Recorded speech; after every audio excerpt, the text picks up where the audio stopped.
This podcast is part of the Sports Social Podcast Network.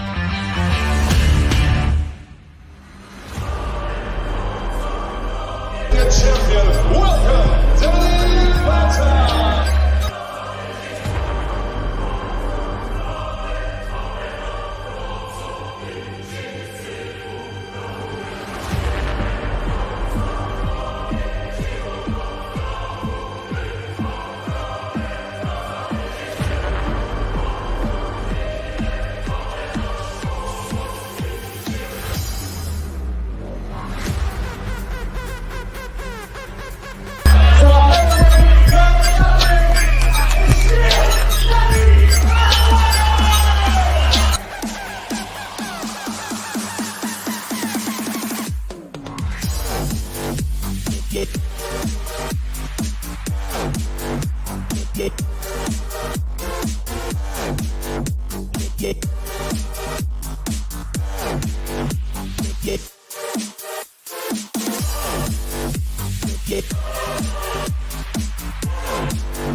Hey guys, I'm Sai and welcome to A.C.E Podcast Nation. It's fight night here on the channel. Welcome. This is the home of the Danny Batten Fight Show, episode number 96. We will be talking a big weekend of MMA, predominantly this weekend, as well as we'll be joined by another top name from combat sports.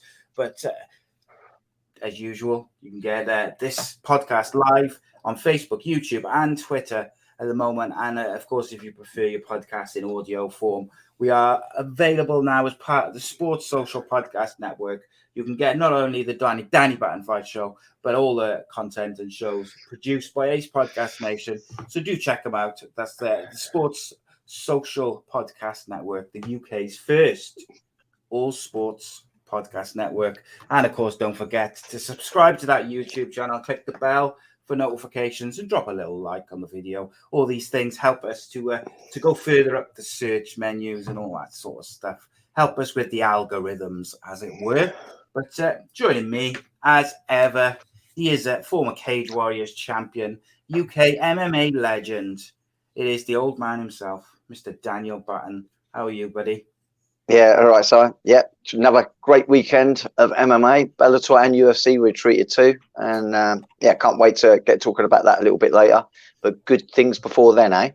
Yes, mate. It's been a really interesting week actually on the MMA front. Got a few things to throw your way, but joining us, delighted to say, on a little bit of short notice himself as well, it's Cage Warriors Welsh bantamweight, Mr. Rory Evans. Welcome, buddy. How are you?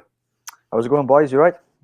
Yeah, we're good. Appreciate you you jumping in as well, because you were initially scheduled to come in next week with us, but our Sam Creasy was coming on this week. Had to rearrange, so Sam's hopefully going to be with us next week. He had a prior engagement this week, so yeah, had to rearrange. But luckily, I'm very organised and I've got guests booked for weeks. And Rory was very flexible and just said, "Yeah, let's do it." Yeah. So all good, all good. Like it, mate. First question I need to ask you before, so we can just see how this next hour is going to go. Cardiff or Swansea?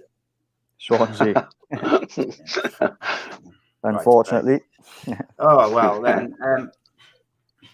It's been a great show, ladies and gentlemen. Thank you for joining us. And, we'll see you next Sunday. It's been a bad day. It's been a bad day on the football front.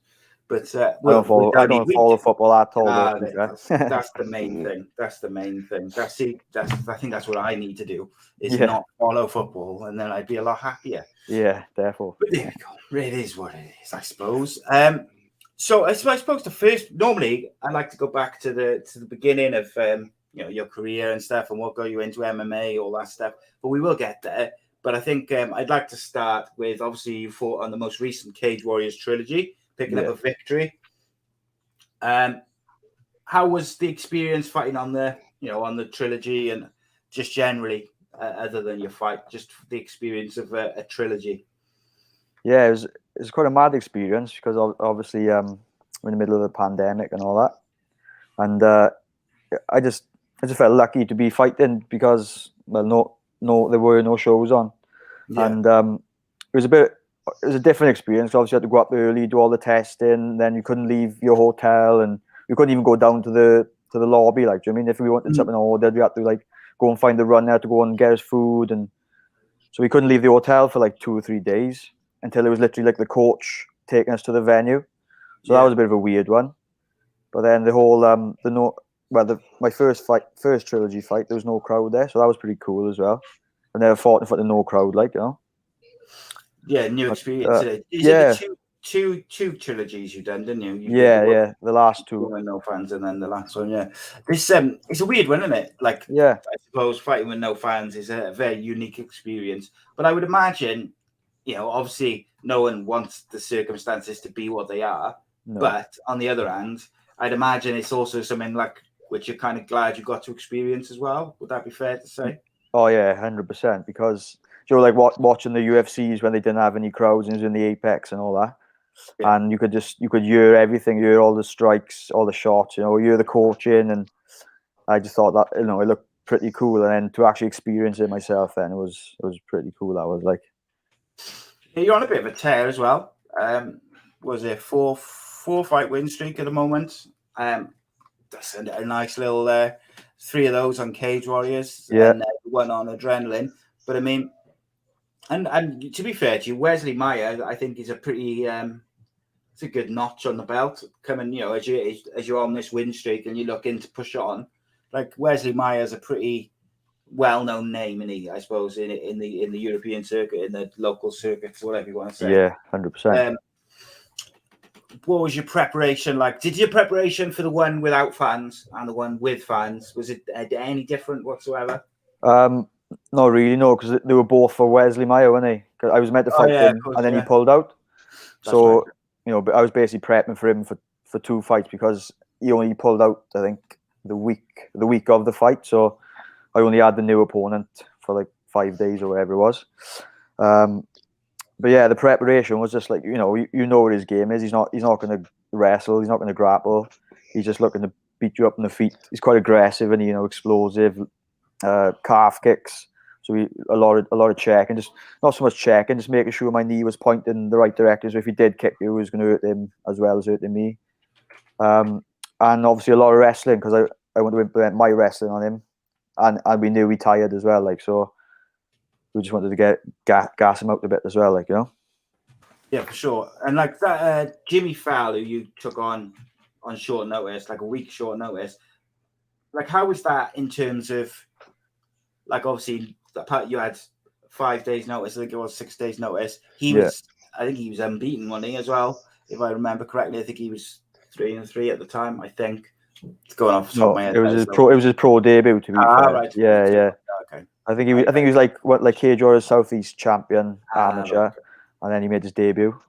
Got you. I made my memory. When we rely on my memory is when we real problems. I can't say nothing about that. So, but still, like Cage Warriors Southeast champion. Like, he's obviously got something about him. I was looking at the Cage Warriors Southeast Academy show from last week, and there's some real fighters on there, some real good fighters. The likes of Lee Mitchell fighting on there, Tom Mearns was fighting on there, like some proper fighters. Yeah, and I think if he's coming in as a champion from that, that region, then he's going to certainly be a challenge. And you got him out of there in a couple of minutes. So you must have been, when you're taking a fight on short notice, I would assume you're looking to just win by any means possible. Like, is that right? Yeah. It's like you didn't have no time to prep for him. Obviously, like, we watched a little bit of footage on him, like the couple of days leading up to it. But like, there wasn't really much to prepare for it. He was kind of like a bit of an all-rounder. He was like okay everywhere. But he weren't like a specialist anywhere. So it was kind of just go out there and fight. There was really. There was no game plan. To be honest, I did want to stand and strike a bit more. But I think he kind of like rushed in at one point, and I shot for a single, and then it just didn't come back to the feet. You know what I mean? Because I ended up finishing with a ground and pound. Yeah, 100%. It's impressive, mate. Because I think Danny, I put this to you as well, mate, as an ex-fighter and a coach now. Like, sometimes as a coach, I'd imagine you don't want your fighters to take those short notice fights because you maybe don't know what to expect, but also got so much respect for guys who, you know, their opponent pulls out and they're still looking for some sort of fight. You look at Oban, the other, I think it was not last trilogy, but trilogy before, his opponent pulled out and he went up, travelled up to London or Manchester, wherever it was, made weight, even though he didn't have an opponent and prepared if he would be, because, you know, he wants to, if someone pulls out or someone comes up, he wants to be ready. Like being game, innit? He's just game. End of, like. What's that like for a coach, Dan? Like, is there a point stressful? Where you think, you don't want him to take those short notice, right? Yeah. I mean, it's stressful. It's not to say that it's something that can't be done. It really depends on what type of student you're talking about, to be honest. You know, if you think about someone like Jordan Vucenic, he's always training. And so he's always in pretty good condition. He's always monitoring his weight. And he's ready to take a short notice opportunity if it's suitable for his career, if needed be. And he still make good account of himself. Whereas you get other students that when they're out of a fight camp, you know, they do blow up with their weight a little bit. They still train, but they're no longer doing road work or heavy pad sessions or even heavy sparring sessions. They sort of like just go through the motions of a class. You know, they're the type of ones that probably won't have the opportunity to take a short notice fight, maybe possibly upper weight, but then that goes against you in twofold, doesn't it? It's out of your normal comfort weight zone, and you know, you're not in shape. So really, the only time I'd feel the slightest bit comfortable with it is when someone or when that particular student is, you know, highly dedicated in the way that he lives it as a lifestyle. I think it can be done. I took numerous opportunities, and some of them really went in my favour, some of them not so. But nevertheless, it's that risk you take, and some parts of the fight game is taking risks. Yeah, and I think we talked, I can't remember if it was last week or the week before, about just being ready in case you get that. You might get like an opportunity which perhaps you wouldn't have got before, and it's being prepared so that if that opportunity happens to fall your way, you know that you can be good to go. It's kind of one of those things, I guess. Got a couple of questions in the live chat for you, Rory. The first one I saw just now, where's it gone? Rob Boyle says, what sort of opponent do you prefer? Submission specialist, grappler, striker, etc. What's your preference? Stand and bang? Yeah, like I haven't really got a preference, to be honest. It's just, you know, whatever's put in front of you and you prepare for that. Like, I don't think going into a fight knowing someone's an absolute banger, that's a bit on the back of your mind a bit. You know, someone who's got some serious power, like knockout power, you'd be like, maybe I'd rather someone's going to pull guard, like, you know, but you know, that's not going to happen. But yeah, I haven't got a preference really. It's just, you know, whatever's put in front of you at the end of the day, innit? What do you reckon is like if you were assessing yourself, what do you think is the strongest part of your game? I'd probably say my grappling wrestling is stronger than my striking. Or it's more of a case like I've been able to implement it better on fight day. Yeah. You know, it's like in the gym, you can feel really sharp. Then sometimes in the fight then you're not quite as sharp as you wanted to be. But I feel like my wrestling and my grappling, I put it together like I do in the gym, if you know what I mean. Yeah. I think that's fair enough, mate. And then like Reece said, if your opponent changes, does your training change? So if you're fighting like someone who's a wrestler, would you put in more hours wrestling, etc.? But like you've just sort of answered that a little bit then when you said, you know, you'll prepare for whatever you're going to face. Yeah. But I guess that's very difficult if you've only got 5 days notice on that opponent, isn't it? Yeah, of course. Yeah, like you said, it's just whatever's in front of you, you prepare for that. Yeah, I just, you know, from a coach's perspective, it might surprise some of the people who are listening, is that, say, if you do get, a wrestling heavy type of character and, you know, it's a real big go-to, you know, you would think that what you would train heavily in is your wrestling. But that's not always the case. And we did talk about this on a previous podcast, not many podcasts ago, about anti-wrestling.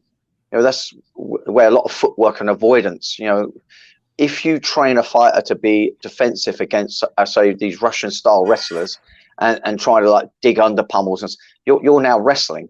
And no matter how good your defensive wrestling is, once you're wrestling and exchanging with someone that's a lot more superior to you with a 5-minute round, you stand a good chance of losing that round. Yes, you might be able to resist them a little longer, but you're not going to be as efficient.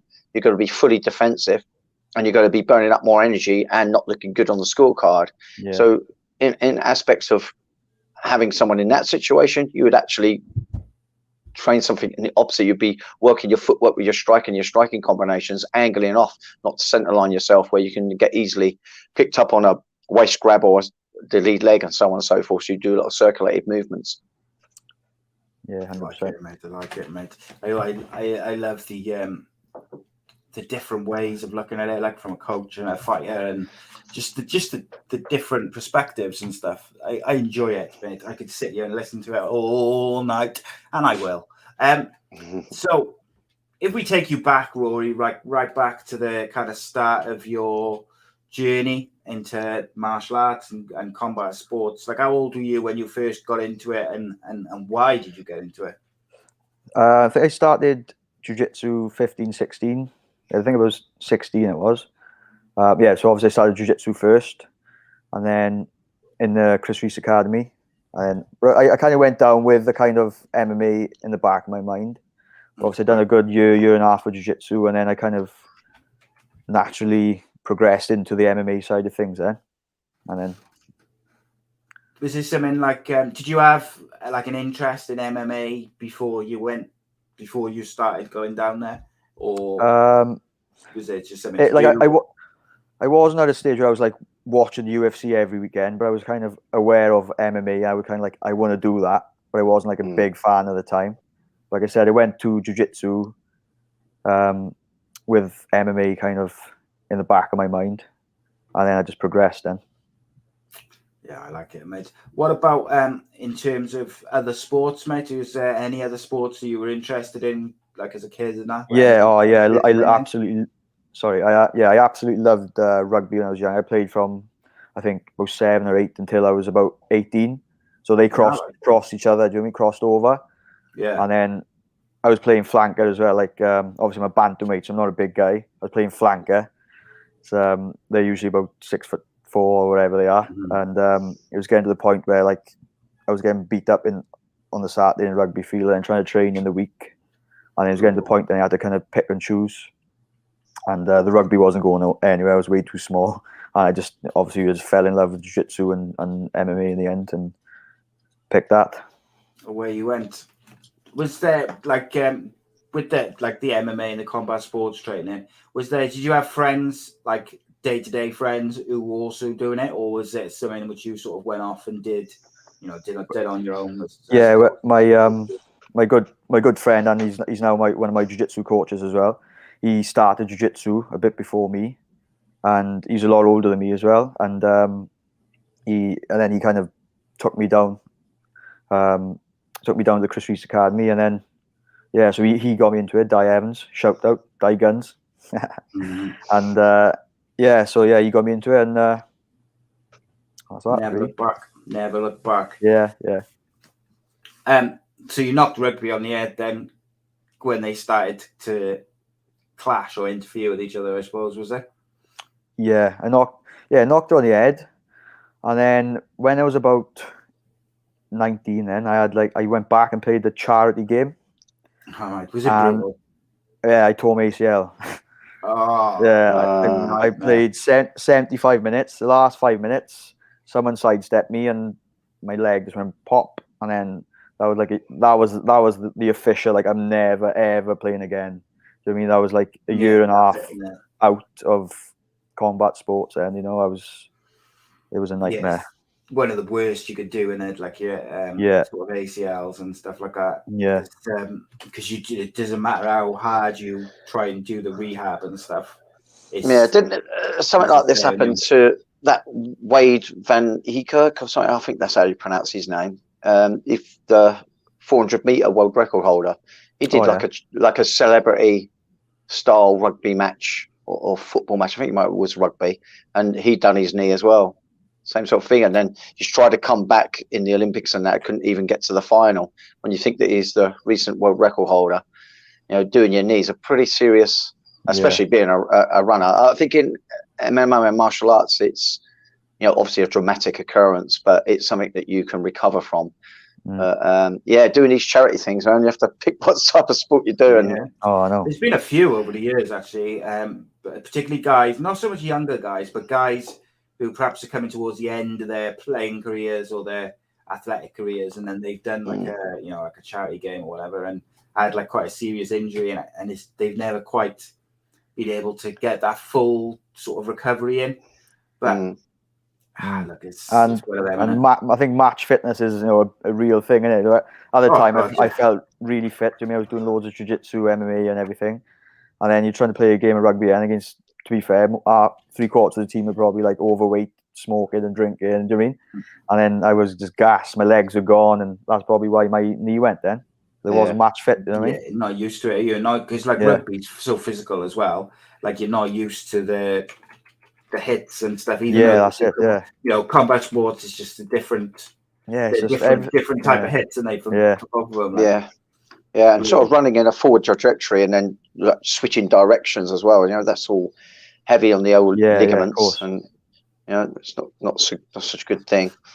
When so you were like 15, 16 when you started. Was it like from that moment that was something that you wanted to do as a career, or was it something like it was more of a hobby to start with and it kind of developed? You were like, oh, I'm actually quite good at this. This could be something. Maybe not from straight away, I thought, but like after I had my first couple of fights, I was like, yeah, this is what I want to do 100%. But then it was just like, you're still working, it's hard, and then when you still got a life outside of it. Yeah. But it was like, definitely after my first couple of MMA fights, that's when I really knew that's what I wanted to do. When you get that first W, and Yeah, I guess you get like same as anything, innit? Once you realise that you're decent at it and you're good at it, and then you get that first winning feeling, and you get the buzz for it, and you get the there's something. It doesn't matter what it is, whether it's football or rugby or cricket, whatever sport it may be. Once you get that bug, it's very, very difficult to shake that off. But tunnel vision, then. Yes, indeed, mate. So, was there like any points, or no? I suppose, like, what about like your parents and that? Was there something that they were like, we don't really want you to be a fighter. We don't want. Was there not encouragement? Because I think most parents are relatively encouraging, but like, what was their reaction to you saying, right, I'm going to go and get my head smashed in every day for a job? Yeah, I think they're just glad they went out on the booze every weekend. You know what I mean? Well, that's it. You know what I mean? The benefit of it. That's the thing with rugby as well. And there's a big drinking culture as well. So you play rugby on the Saturday, then you're out all weekend till Sunday afternoon, probably. You know what I mean? Yeah. Up to no good. So I think they were just glad that I was on the straight and narrow, training hard, trying to keep fit and healthy most of the time. Yeah. Well, that's it, though, isn't it? They're like you say, there's because you're training all the time. You're not out on the lash. Yeah. Doing the things that a lot of other people are doing. Do you ever kind of? I've always wondered that. Actually, I wondered, like, fighters spend so much time training and in camp and just generally training that they, same as any top athlete. If you want to be the best at anything, sports wise, you have to be dedicated to it, and you have to sacrifice nights out and maybe going out with the boys and stuff like that. Is there times when that's hard for you? Like, do you find it difficult, or do you find it like not too bothered because you've got a goal? Yeah, most of the time, just like general nights out and stuff, I don't miss at all. Like, I do drink, like I'm not sober or anything, but I'll have a good swig after the fight, and I'm like, that's me done for a few months now. But the only thing I was gutted about was the week before the fight I just had was my mate Di Evans's wedding. So I was walking around with a 5-litre tub of water loading, and everyone's just like laughing at me, basically, like, what is wrong with you? Everyone's on the booze, having a good time, and then I was just there swigging 5 litres of water, like. Yeah, it's hard work then, isn't it? Because Yeah. it's like, especially because it's like a special occasion and that. Yeah, it's one of them, that, isn't it? It's, but like you say, like there's a reason for it though. It's like, you've got a goal, haven't you? And this, at the end of the day, then those are the sort of sacrifices you've got to make if you want to progress it, to the level you want to get to, and go all the way, as it were. Like influences, you mentioned your mate died. Like, is there any like your coaches and people like that, or even people outside of the gym who've had a big influence on you? Yeah, just obviously my coaches, Di, James Wallace, Chris Reese, Ashley Williams. We got Ashley Williams, who's just absolutely smashing it on the jiu-jitsu scene at the moment. And when I was coming through as amateur, I had Brett Jones in the gym with us. Yeah. He was just smashing. He was like Cage Warriors world champion. Then he was Titan FC world champion. Then he was in the UFC, and I was in a bit. So, having someone like that in the gym every day, that was big motivation. And just there's a few people who've pushed me along the way.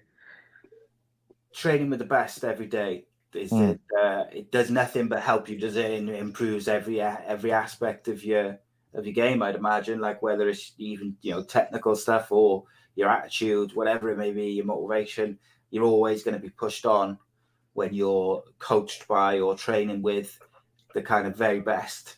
I think it's just a natural occurrence, and I think the more people, and Danny, I know you're a big advocate of like mixing with gyms and bringing guys in from other gyms to spar with, because just to progress your skills and get people going, innit?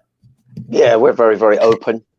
We have people come down most weekends, but real mix out. We have some of the Welsh lads come down as well. So we're very, very loose in that aspect, and also not one of those insecure coaches, or we're not an insecure team, if you will, where people can't go off and train elsewhere if they choose to. I think it's great for the individual student if they've got the energy, the means, and the time to go and travel and go and experience other places, other gyms, other training partners. I think that's all the power to them. I think it's only going to ever make them a better student, better fighter.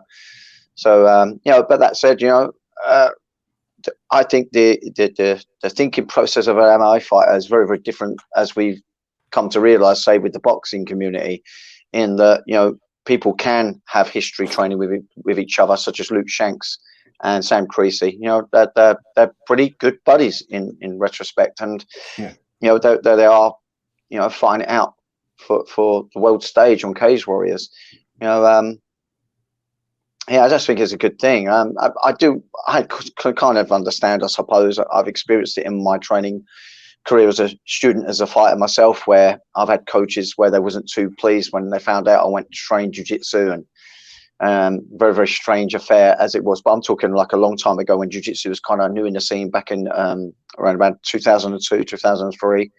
And I remember not turning up for a couple of sessions during the week, and then when I did turn up, people were just asking, "Oh, where you been? You've been all right?" And I'm like, "Yeah, I trained a bit of jiu-jitsu." And it'd be like, "Yeah, he's off training in his pajamas again, probably next week." And I'd have all those comments, but yeah, I think it's weird, that, isn't it? But I guess it was a different mindset and a different game. It was just a different sport back then, wasn't it? Like, absolutely. I'm not having a dig about your age, Dan, but it was wild. No, but like, it was MMA, is particularly in the UK, was so different during the time when you were fighting, Dan, wasn't it? Like, we talked about it a lot on the show before.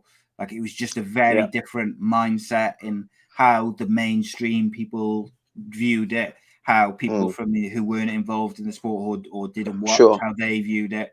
So, like, I would imagine that the attitudes in the gyms were very different as well, in terms of, like you say, like mixing or going to train with other people. Like they got a bit, for lack of a better term, insecure, or that you might or something like that.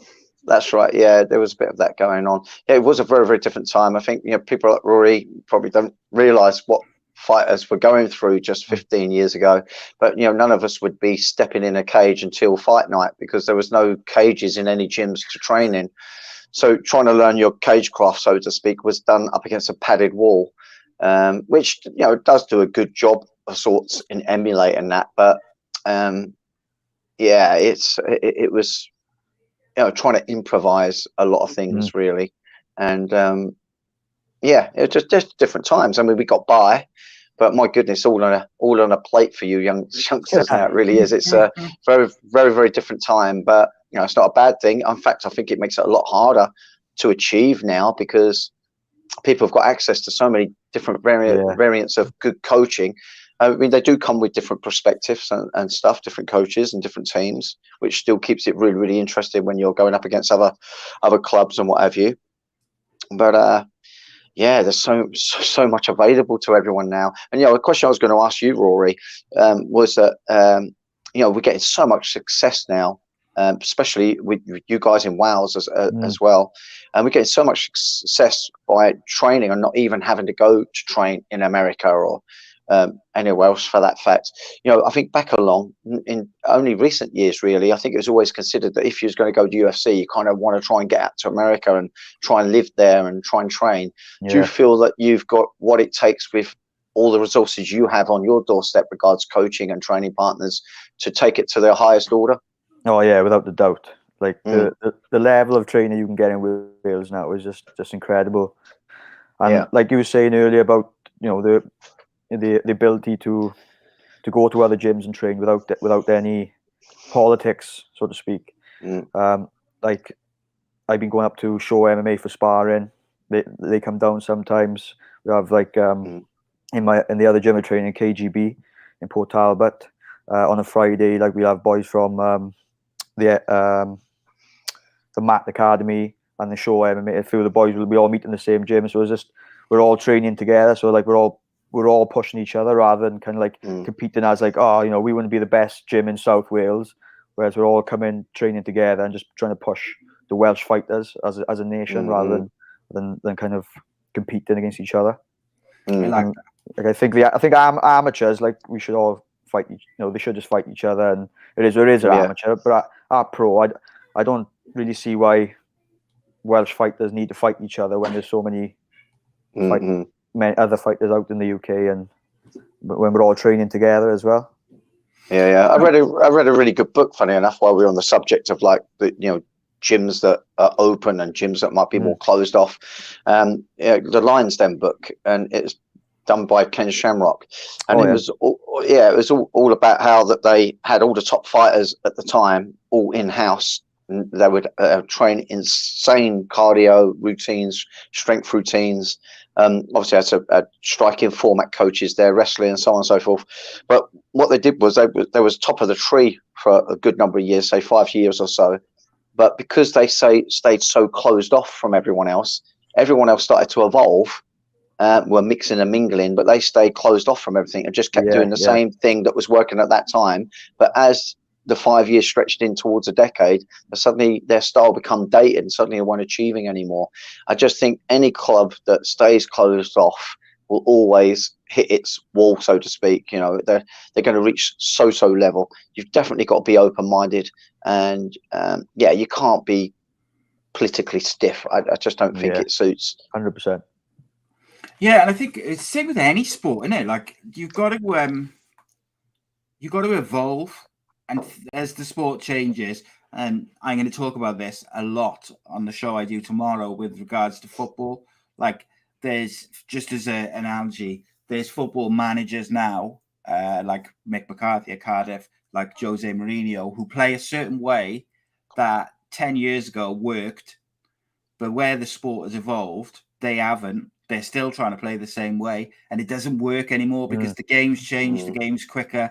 All football teams can play football generally, and they get a ball down on the deck and they play quick football, which means that if you're trying to play a certain way, which is kind of slow and compact, they quite easily play around you. And I think that's the same in boxing. I think that's the same in MMA. I think it's the same in other sports.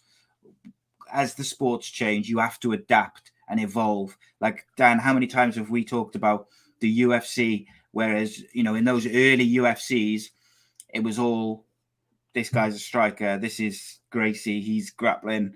And the ones who were exceptional at their individual field but could do a little bit of something else were generally, as the UFCs went on, they were the ones who would win championships because they were exceptional strikers or grapplers or wrestlers, but they could also defend a bit of striking and a bit of grappling. And, you know, it was those guys who started to adapt. But you go like 10 years ago, there was guys like, I don't know, I'm going to pick a name out of the air, but like Dos Santos or someone, Junior Dos Santos or someone like that, who was quite, you know, really, really world class at certain things, but maybe not that great at other stuff. They were the champions. But now you go into there's like at the last time of rankings, you've got people like Jack Shaw outside of the rankings who can do everything. And every fighter in the UFC generally can do everything to a high level or to a decent level. And I think because that's how those gyms and those places have evolved. And I think the gyms which haven't evolved are the ones who will generally fall behind in the long term. Do you reckon that's fair to say, Danny? Yeah, absolutely. And, you know, something else to note, really. The beauty of the MMA, if you're willing to accept it, is that you are getting people, say, that haven't got a wrestling pedigree, such as Jack Shaw is a good example. He doesn't have a wrestling pedigree such as some of these American wrestlers do, some of the Russians. Yet he's out wrestling them, but he's out wrestling them on the MMA format. Now, so I'm sure if he was going to wrestle them on a wrestling mat and score it as a strict wrestler, he wouldn't be getting near these guys. But MMA has got created its own identity of wrestling capability. And same with the striking as well. No longer can you just go to a Thai boxing club or just a boxing club. Yes, they're all good additions, but you also need to be doing your class format for MMA with MMA striking in mind.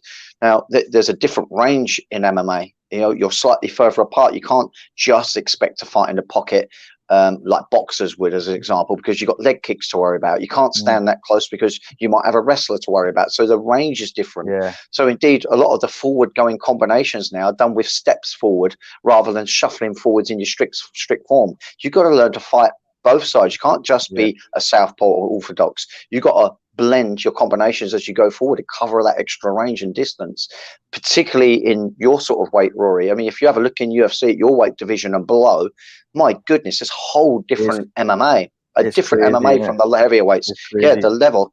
If you want to see fight IQ expressed to its highest possible level, you have to look at those lighter weight divisions. And that's not to take anything away from middleweights and above. It's just a different form of MMA. You get all the drama of all the massive knockouts at the heavyweights, but those lightweights, sort of like really featherweight and lower, you're getting combinations that are so complex and so reaction orientated. It's amazing to me. I love watching these bantamweights and lower guys. It's incredible, and I think there's lots to be taken regards those combinations to try and take it up a weight and try and get creative. In fact, you know, when we get talking about UFC, I did ask you, Rory, whoever you had seen it, just to put it to you before we come on, is some of the heavyweights are trying to emulate a little bit of what the lighter weights are doing in terms of their flurries and strikings into takedowns. It's exciting times. There's still revolution going on. Yeah. Yes, indeed. So I wanted to get both of you guys' opinion actually on a couple of things. So first and foremost, we had Dana White's Contender series this week was an absolutely fascinating watch. It's not a series that I watch religiously. I watch it now and again. If you know, there's someone on there who I know. Jake Hadley was on there this week after his initial appearance had been cancelled due to a visa. He got his opportunity this week. From a fight point of view, he was very, very impressive. Looked great. Won his fight, etc. But like just as a TV spectacle, like it's reality TV basically, isn't it? But with fighting, it's weird because it's not something I should like because I don't like reality TV. But the fighting aspect and everything which goes with it. But like it was so like I was on the edge of my seat. So you have the fight. Straight after the fight, Jake Hadley goes to Dana White in the cage. He apologizes because he had missed weight by a pound, I think. He apologized profusely, had his arm raised then, and then they go off. He does his post-fight interview. You could see he was so emotional because, as a rule, Dana White if you miss weight in the Contender Series, you don't get a contract. Yeah, and end of story as well. It doesn't matter if you are the most. What. It doesn't matter if you've KO'd someone in seconds. That's the rule. And there was another guy who also missed weight later on in the card, who was also quite impressive, by the way. And so then at the end of the show, they all sit, the fighters, the victorious fighters, sit on stools in a line, and Dana White will go through each one, comment on their performance, and say whether they get a contract. And I think Jake Hadley was like third or fourth. And you could see by the time they got to the second person, guys in tears, because he thinks it's gone, it's blown, he's blown it. And he knows, even though I've just shown how good I am as a fighter, I've blown it by missing weight by a pound. Dana White comes on the microphone, and he, like, the way he did it, it was so tense and dramatic. It was like he said it as if he wasn't getting a contract. He made, he said, great performance. This guy's going to be a superstar, but he missed weight. As a rule, I don't, I do not give people a contract if they miss weight. And there was some behind the scenes issues during the week. And then he massive pause, and he goes, but Jake Hadley is so special that I'm going to give him a contract. Jake Hadley literally fell to his knees, like in tears, went and, shook his hand and got his contract. He got his contract. Then 2 guys later, the other guy who missed weight, who is one of Paul Felder's fighters who was commentating, he didn't get a contract because he missed weight, which I think tells you how special or how highly they rate Jake Hadley, because the other guy was pretty impressive. And if you just put their fights side by side and you didn't know anything about them, there's an argument to be made that maybe the other guy was looked at even a little bit more impressive. But I think when you realize Jake Hadley is, he's unbeaten, he's a multiple company champion, and all that sort of stuff. But anyway, it was fascinating to watch. And then just after that, they kind of, before they did the interview with Dana afterwards and with Jake Hadley afterwards to get his reaction, the cameras sort of panned around, and it was Jake Hadley was talking to Dana White, not like on camera, it was like to the side, and he was saying to him, I don't know what you mean in regards to the issues in the week. And you could see Dana White was a bit like, he seemed like a bit tense, because he even said in his own interview afterwards, he was like, don't make an arsehole of me because I've just broken my own rules. And Sean Shelby and the other matchmaker left. They said they have a discussion, the 3 of them, to who should get the contract to the Contender. And because Dana White broke his own rule and he went against his 2 partners to give Jake Hadley a contract, they sort of stormed out, supposedly. So, like, Dana White was like, don't make an arsehole of me now by by messing up or whatever, which I don't think will be the case. Jake Hadley is a special fighter. That's why he's broken his own rules. The things I saw, like, on social media from a couple of journalists, was that basically he had been a bit rude to some of the staff. Might have been a driver, I think, but I don't know if that's true. All the time, every time I've spoken to Jake, he's been so sound. He was really cool with us, Dan, as well, when he came on, wasn't he? Like, he was. Absolutely, yeah. I mean, I don't want to talk about his personal issues. He put it down. I saw something afterwards. He said that it was perhaps like a British humour thing, and they didn't quite get it. Yeah, I don't know. Yeah. I just don't know. But I think it's unusual for me because I've not experienced that with. I think Jake as well. I think he's got a couple of social issues as well. But again, like I said, I don't want to really harp on anything that he's got personal going along. Whether that's something he might choose to elaborate on. But I've heard things, so I can't say it's a factual thing that I think he could be find it hard to understand certain social situations. So whether there was a little misunderstanding of him misunderstanding a situation, something flaring up, or vice versa, where he misunderstood the situation, could have been down to something like that. Who knows? It's a guessing game. He had a tough weight cut as well. Yeah, exactly. So he could have been a bit lot of stress. A lot of stress. And I think at the end of the day, like, for us, for me anyway, I can only speak on what I've experienced with him and what I every time I've spoken to him, whether it was on the show, before the show, setting up the show, text or whatever, he has always been nothing but professional. He's always been sound. He was a pleasure to deal with before. I texted him the other day to say congratulations. He texted me back. He was like, he seems like a cool dude. So that's all I can go on. As a fighter, guy's got skills, and if he can keep everything focused on that, I'd fully expect him to be right up there with those flyweights in the UFC. Because Danny, he said to us when he came on the show, I was watching the show back the other day, or I watched his little clip of it. He says there's not a flyweight in that division which he doesn't think he would beat. And I look at it, and like apart from the top three, there's like those top three flyweights in the UFC are like, whew, they are the real deal, special world-class talents. The rest of them, I was like, yeah, I could probably see him giving him a go. Like I could see that. It's difficult. Yeah, he's sharp, and he is very sharp. Like, he's striking very, very good. He was very, very hunter orientated, and had a little bit different type of defense as well. He's using a high lead elbow. And it's a little unusual. I think in boxing terms, when they do the double elbow block, I think it's called the Philly shell, but he was like doing a half version of that, if you will.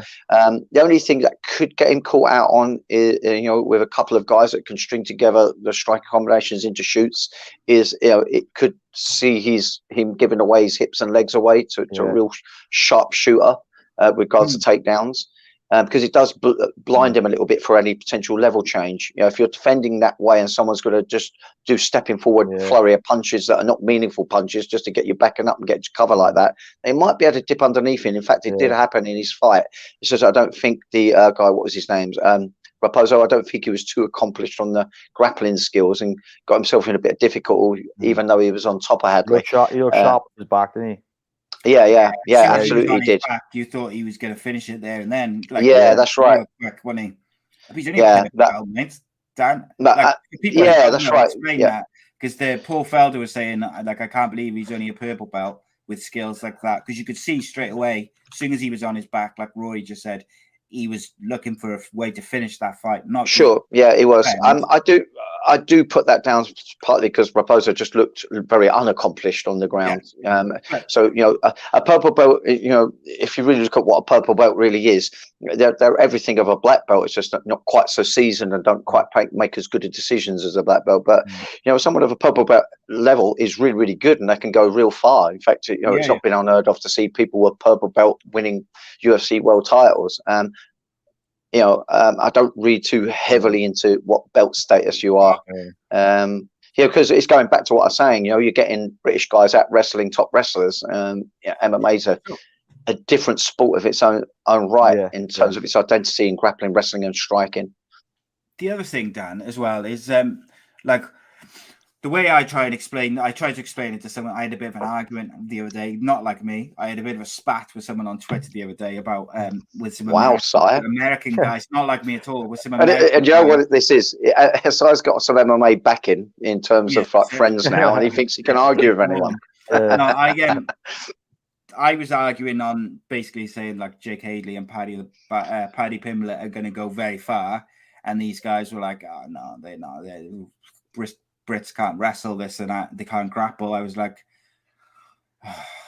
but anyway, what I was going to say about the way I tried to explain Jake Hadley to someone the other day is when Luke Shanks won the flyweight Cage Warriors flyweight title, he decimated that guy for 5 rounds in one of the most dominant MMA performances I've ever seen in any, and I mean any, company, for 5 rounds of just wrestling masterclass, MMA masterclass. Like, he destroyed him.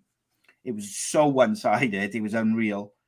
And you thought from that fight and the way Luke had fought the couple of fights before that, you could have seen him going on a bit of a tear as the flyweight champion.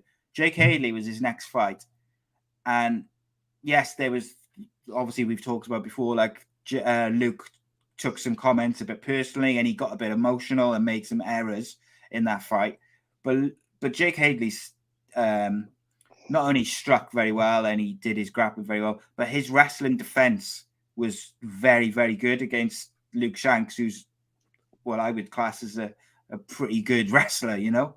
And that's what I point to with Jake Hadley is, yes, he's good at grappling. Yes, he's got knockout power, but he can also defend anti-wrestling, Dan. That's what you call it, isn't it? Yeah. I wouldn't say Luke was a good wrestler. I think you just it made it seem so just because he had that guy's particular number. One of the things that got Luke into trouble and got him submitted was the fact that he shoots with his arms out like a zombie. He doesn't enter very tight, so it does leave your head out to be counter. And against someone like Sam Creasy, that obviously, as you know, I've had a lot of dealings with and trained with him on and off for many, many years. I know what he's all about. If you leave a limb out or your head out, it's got to be a target for submission because he's a martial artist in every sense of the word. But yeah, I know Luke very well, and he's much more of a fighter in terms of mentality than Sam. Sam's a pure martial artist, an absolute gentleman of a guy, full of respectable etiquette on the mat. He'll bow to say goodbye, or do you mind if I go to the toilet? He's one of these guys. And Luke Shanks, when you rub him up the wrong way or you dig at him a certain way, he'll have this fight response, but in a way where he becomes like a caveman. And he thinks that just because you've got issues with him on a personal level, that someone's going to just stand and bang like you're out on the street. It don't work like that in MMA. And Jack Hadley treated it like an MMA fight, which is mixed martial arts. He treated it as a martial art event and totally outdone him strategically, tactically, because Luke Shanks just ran in there trying to take his head off like it was a fracas on the street. It was it was not surprising, but so disappointing because I know Luke's full of so much potential, but sometimes he lets himself down. I saw a few journalists after the Contender episode, a few journalists up in the US were like, Dana White's going to give Jake Hadley like a real hard fight the next time out as almost like a punishment. But then I saw some other people saying, no, if he signed him despite the weight thing and if there was any other issues, then he's going to make sure that he matches him up appropriately to make sure he got, the same as he'll probably do with Paddy. He'll make sure that he can get a bit of a run together because if he signed him, despite those things, he believes he's going to be a big star who's going to make him a lot of money in the future. Exactly. Yeah. But I mean, Rory, as a fellow fighter, obviously, Jake was in, he's Cage Warriors champion, EFC champion, flyweight. How far do you see him being capable of going? And in your opinion, like how far in the UFC do you think he can go? Yeah, I think he could do really well. Like very impressive. His last fight, like I haven't watched many of his fights, but there does seem to be a bit of a buzz around him, doesn't it? Because I never watched the Contenders, and then I heard he was on. I was like, I'll tune in for that. So I actually watched it. So there's a bit of a buzz around him. He sucks you into the the view. But skills wise, he's incredible. I think he can go really far.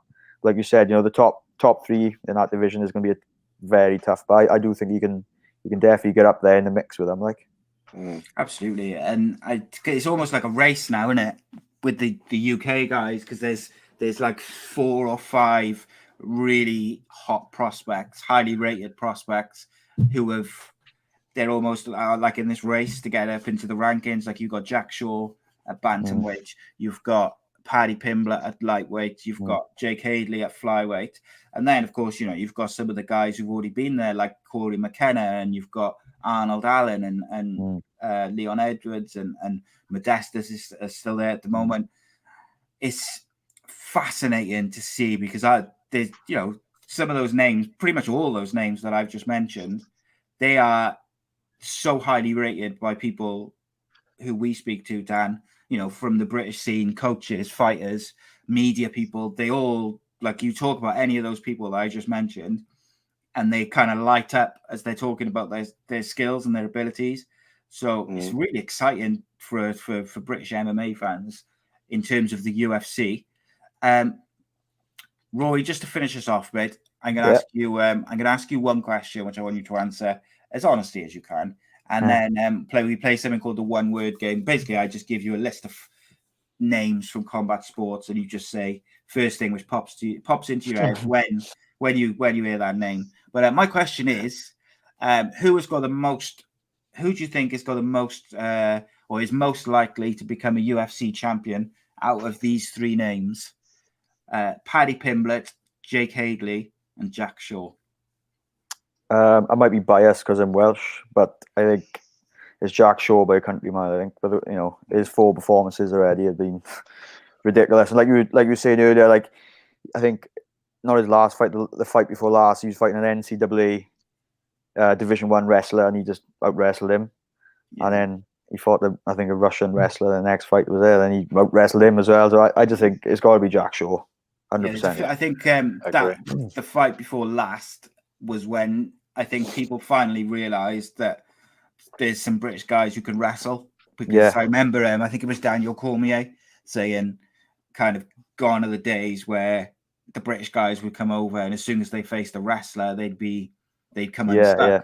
It just doesn't happen now. And but then even you look at Paddy Pimble, his grappling, Dan, you'll know better than me, but as far as I've seen and I'm aware, it's about as high level as it could be at this stage in his career, isn't it? If you give him space, he'll go for the sub every single time. He's really good at picking up on the legs. You know, he's very, very sharp on the ground. I can imagine it'd be like trying to grapple with a hedgehog. I don't think any position will feel comfortable on him. But, you know, that said, there's some very, very good shutdown guys. And what I mean by that is the wrestling guys that are very jiu-jitsu aware, they train jiu-jitsu as well. And they're very, very good at shutting off the hips. So, you know, if you get put underneath against these good wrestlers that have got jiu-jitsu, you know, in their knowledge and their capabilities, they could be very, very good at shutting someone like him down. But, you know, that said, you know, you've got to get in there and have energy to shut him down. And I think someone like Paddy is going to be hard work to keep down and keep controlling off for anybody as he seasons. I don't think he's ready for that yet, but as he seasons, I think my biggest concern with Paddy is his striking. You know, I didn't like the way his head was up. I didn't like the way his head got snapped back. But, you know, being he's with what I would suggest is a really good camp, they should put those wrongs right fairly quickly. It might have been a little bit of nerves, although he probably would never admit to it. I can't imagine he's got the personality to admit that he would get nervous. But look, he's got a lot of expectations on his shoulders on that first performance. And I think there was a little bit of nerves in there that made him perhaps get tagged a little bit more than perhaps we're used to seeing. Yeah, 100%, mate. Funny enough, I came across on Facebook earlier was his the finish to the Decky Dalton fight, and Decky Dalton slips as he goes in for a kick, and before he can get up, it wasn't like a massive, he just sort of slips and he's on his knees, I think, and before he can get up, Paddy is round the back of him and got him in like a body triangle and his arms around his neck and his arm, he's the speed of it.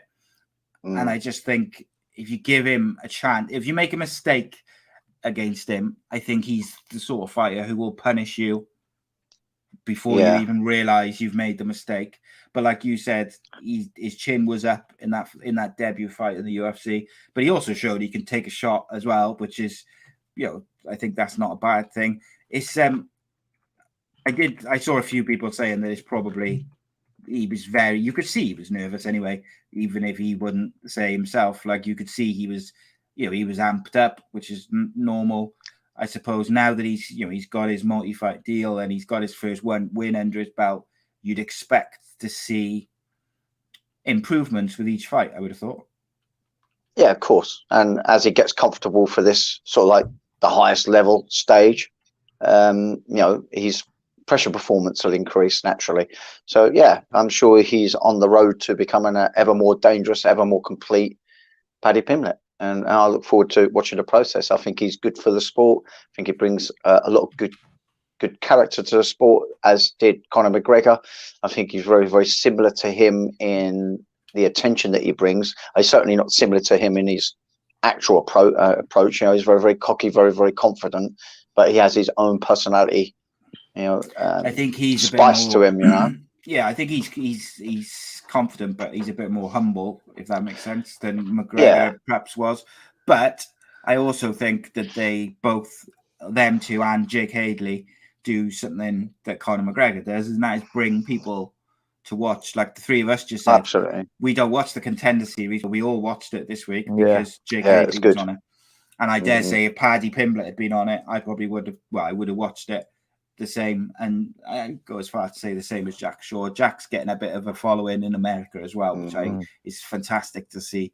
There were some other good fighters. You see that Martin Boudet one, that heavyweight guy. He looked really good. That Hood guy looked good in his own right, but he got dismantled by that Boudet. Looked very, very good. Do you think Dana White underplays it sometimes by when he says, "Oh, well, we need heavyweights, so you've got," and it's like, "So you've got a contract," and I don't think he meant it like it sounded, but it sounded like, "Oh, I need heavyweights, so I'm just going to bring you in," sort of thing. But I think he was saying, you impress me, and I need heavyweights. But it was just the way he is sometimes, I guess. Yeah, look, he's a clever businessman. He'd be basically saying, all heavyweights, push forward. There's space for you, because in some of the other divisions, it must be pretty hard to get in right now. Some of them are so well stacked up. But and there was the female fight as well. Did you watch that? Let me just recap her name, because we know what we're like with her names. But it's worth a mention that Maria Silva. My gosh, she physically looks incredible. No, I didn't see that one. Oh, she looks powerful and strong. And the girl she was up against, Proproki, was really, really good in her own right, to be honest, but just could not match the physicality as well as the technical capabilities of the girl. But she could strike some, wrestle some, grapple some, and just physically just looks difficult to deal with. Really, really does. There's a few standouts on there. So I don't want to. I know we've got to try and keep this to a timeline, but another one that's got to be mentioned is that Borshev. I think I'm pronouncing his second name. My God, was that a left hook? Was it? Yeah. Against Duncan. That Chris Duncan's. He's a pretty good fighter, isn't he? Good fighter in his own right. Borshev didn't look too much physically, but that don't mean a thing. That's not mean a thing. He had awesome timing, very, very accurate and precise, and creative as well. He come with some flamboyancy to his style as well, but all set up. He wasn't done flamboyant to thin air. Everything was done to hit, and I'm really going to be excited to watch his career pan out. Well, funny enough, Dan, I think I probably will watch the Contender next week. And like Rob Boyle said earlier, like it all sounds like his X factor with fighting, and it is, I suppose, in some ways like that. But I think I will probably watch next week just to have a little look, because I do like to watch like the up and coming fighters anyway. I watched it and I was like, why? I love fighting. Why don't I watch it? Why don't I? Anyway, it's like why don't I watch this? With all the bullshit, and it's like just the fights. It's like this is the bit you want to see, It's a question I was going to ask you, Rory, because I know we're getting pushed on time now. But a question that I wanted to put to you is, we different fighters that have come on. Some don't take any interest on particularly watching their weight division or. Therefore, any weight division for that fact, they don't really follow UFCs or Bellator, and I find that absolutely amazing. Because for me, I've always had as a fighter, as a coach, I do want to see who's what and what's being done, and I'm not just watching it because of being a fan of certain fighters. I'm watching it because I want to see what's being done, so I know what to prepare for, and how can we approach the MMA in a way that ain't being done. So I'm looking at it for many other reasons than that. But are you someone that follows quite strict with?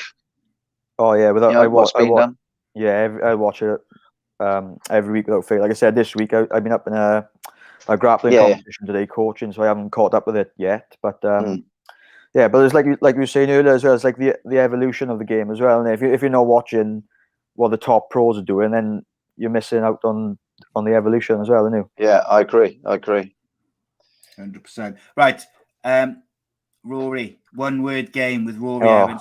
There was a question. Not one word, though. Not really one word. Yeah, it's just basically say the first thing which comes to mind when you hear these names. There was a question earlier which I was going to go back to. I nearly forgot. I think it was Rob Boyle asked. He said, "I expect it's just a coincidence because of the surname, but are you related to the boxer Craig Evans in any way?" No. There we go. Evans in Wales is like I know. It's like Evans and Jones, isn't it? Come on, Rob. Come on. Rob's got a better question, which I'll put to Danny now in a minute. The one-word game, right? The first name on the list is Conor McGregor. Pipe down. Pipe down, indeed. He's getting a bit beyond now, isn't he? I saw Paddy on the James English's show, and James English put it to him and said, would you fight Conor McGregor in Croke Park in Ireland? And it could potentially, in a couple of years, be McGregor's retirement fight. And I was like, wow, if their careers kind of went on the right trajectory, that could be quite an incredible occasion. Who did you say again? Sorry? Paddy the Pimble and Conor McGregor. Oh, yeah. Years time. Oh, yeah, that'd be class. in Croke Park Island Stadium. Be interesting. The next name on the list, Dana White. Sign me up. Please. Next one, Eddie Hearn. Not much to say about him. He's a funny guy, though. He is I like his compilations. Yeah, no context with Eddie Hearn. Yeah.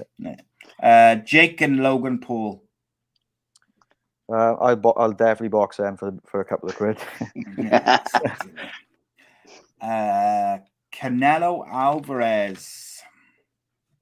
I'll leave that one. Tyson Fury. The Gypsy King. Congratulations, that's all. And Jack Shaw. Cymru and Beth. There we go. And the next one is a nice easy one. Michael Bisping. The Count. Yeah, he's I don't know what to say about that one. Struggling on that one. Yeah. I don't want to say anything too nasty to him because I do actually like him. Puts you on the spot, doesn't it? Yeah. That's the thing, isn't it? Right, Strugs. And then the last one is Demetrius Mighty Mouse Johnson. Just big up to Demetrius, the goat, the first goat anyway. I agree with that. Goat, yeah, indeed. Rory Evans, it's been an absolute pleasure, my friend. Really enjoyed having you on, buddy. And you're welcome back anytime. Thank you. In terms of future fights, mate, anything planned out at the moment, or just recovering from your brutal fight the other day? Yeah, recovering. Like obviously, as you saw, I hurt my knee, so yeah, nothing this side of Christmas anyway. It'll be in the new year now. Just rehab that knee a bit, and hopefully be good to go in the new year then. Do you know what? I wanted to, very quickly, mate. I wanted to touch on that. Obviously you injured your knee. I think it was it the first round or second round? First round, yeah. Like you injured your knee, and I think to be fair, a lot of fighters might have at some point stopped because you were like the one-legged man, you know. And not only did you complete the fight, but you also won the fight. And I think not only does that show a tremendous amount of skill to be able to win a fight on one leg, but also balls of steel, mate, isn't it? Yeah. It was just at the time. It was just like just get through it, and in the end, was it hurting at the time, or was it like an adrenaline thing? It was weird. I think it was my ACL again because it was like it was giving way, so it hurt when it was giving way, but then it was okay again. So like that's why everyone kept saying, "Oh, I don't know how are you kicking with it." I was like, it wasn't actually hurting until I stepped awkward on it, and then it give way again, but then it'd be okay again. So it was a weird one, really. Yeah, nasty, mate. It's knee injuries are nasty, but yeah, look after yourself. Lots of nice comments made for you anyway. And Rob Boyle says top bloke for a Swansea person. They're all the Cardiff fans are a bit sour. Yeah, but it looks like you've actually cheered them up. But anyway, mate, they seem to have enjoyed you. No, it's been a pleasure, mate. And of course, when you get your next fight lined up, you can come on and come and have a chat about it before it happens. Give it a promotion and whatnot. But until then, mate, you look after yourself, and we'll speak to you soon. Cheers, buddy. Cheers, boys. All the best. Cheers, Rory. Good meeting you. Cheers, mate. Rory Evans, mate, another top guest. Yeah. I put these guests, mate. If I do say so myself, You're good at what you do, so I give you that much. Pulling off some crackers, mate. Just no matter what, just lining them up. No matter what, you was late today. Nah, mate. Don't know about. You're late every bloody week. Not having it. Right. So, yeah, UFC from last night, mate. Got to do what we did last week, I think, because it's. I feel like it's 9:20 now, and I don't want to bore the people. And there's a question which I'm gonna. So Rob Boyle asked the question. I'm gonna ask you the question, but we're not going to answer it till the end, because I want to give you a bit of time to digest it and have a think about it. Rob Boyle says, on the note of women's fighter, how good was Ronda Rousey in the UFC? And before you answer that at the end of the show, I'd also like to add into that, how did she affect women's MMA overall? Like, did she change the game? Did she not? Did she just another fighter? Etc., etc. But we'll answer that. We'll go into that at the end of the show to finish off, because it also means I can clip it nicely into a little 5-10 minute clip. But that's beside the point. So last night, mate, there was a UFC Vegas show. But I know you watched Bellator 268 with Ryan Bader versus Corey Anderson. Yeah, I watched that one. Yeah, that was the one that really was kind of like I was kind of curious to see how Corey Anderson was going to do. He looks a lot lighter and quicker on his feet than I was expecting. I know it was a very, very fleeting fight. It didn't go on very long. Ryan Bader, I think the mistake he really made was he didn't engage hard at all. He sort of done a touching out left hook, a real lazy left hook that didn't even look like it was being put out there to land. It was almost like a little rangefinder, if you will. Corey just went straight at it with an overhand, taking his head off the center line, so the hook was nowhere going to land. Cuffed him behind the left ear. Ryan Bader's gone down, and Anderson's just gone on a mad flurry. Obviously, it's right at the beginning of the first round. He's utterly and totally fresh, and I think you've got more chance of putting it away in those heavier weights than you have, say, as a tactic for someone sort of like featherweight or lower. I just think the recovery of those real lightweight guys and girls, they're just too quick to recover and scramble back up, and I don't think it's good to bust a nut in that situation. But with those heavyweight guys, he absolutely did do the right thing, and that's the experience creeping in there. But I did feel like Ryan Bader was perhaps I don't really want to say motivated enough. I just think he's so experienced now. I think sometimes they take a little while to get going, and they're used to that slower start. Corey Anderson, he was hungry for it, and he wants to get into contention, and indeed he is now. I think he could take it all the way with the kind of performances we're seeing from him.